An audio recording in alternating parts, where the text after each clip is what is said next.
Tumayo na nga pala ako dahil tumunog na ang aking alarm. Medyo inaantok pa ako dito at parang gusto ko pang humiga. Tumayo na rin agad ako dahil alam ko may paro pa pala ako ngayon. Kaya agad na ako ditong tumayo at niligpit ko na rin ang aking higaan. Bale, ito na pala ang aking pinaka-exercise ay ang magligpit sa umaga ng pinaghigaan. Grabe, sobrang lakas pala talaga ng bagyo kagabi at kidlat kulog. Kaya medyo di rin ako nakatulog kagabi. Dahil ako lang din man dito mag-isa dahil yung aking mag-ina ay nasa Bataan. Tinanggal ko na nga pala ang sapin na itong foam na to.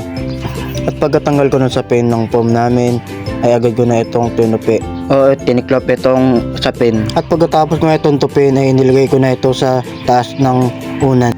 Bale, sinunod ko na nga pala itong foam na to at tinayo ko lang siya ng patagilid.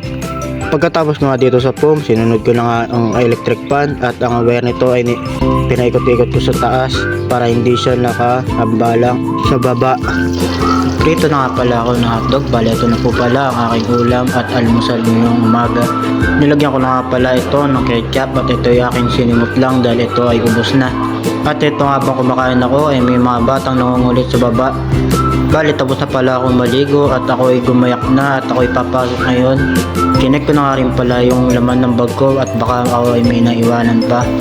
At malayo-layo na naman ang aking babalikan pagka ako ay may naiwan na naman na gamit. Height na naman nga pala ngayong umaga. Bale, malulusong na naman si Toyo.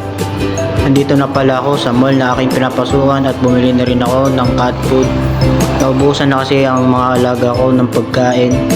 Nilagay ko na nga pala yung cat food dito sa bag ko at nagbukas lang ako ng konti para hindi mamoy sa loob ng bag ko. Naglakad na nga pala ako papunta sa loob ng mall. Bali, gabi na pala ngayon at ako ay pauwi na. Bali, kinuha ko na nga pala ang aking time card at pinasok na to sa machine. At pagkatapos nga pala dito sa time card mag-out, dito naman ako sa biometric mag-out. At pagkatapos ko dito ay agad na ako umalis.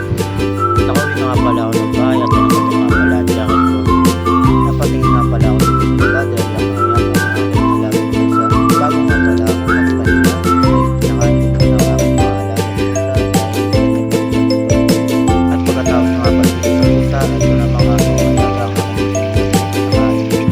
Bali, kakatapos ko nga lang palang kumain at magpurong. Dumiretso na pala ako sa aking higaan. Ito nga pala ang dinosaur ng anak ko na kanyang lagi nilalaro. Hanggang dito na lang.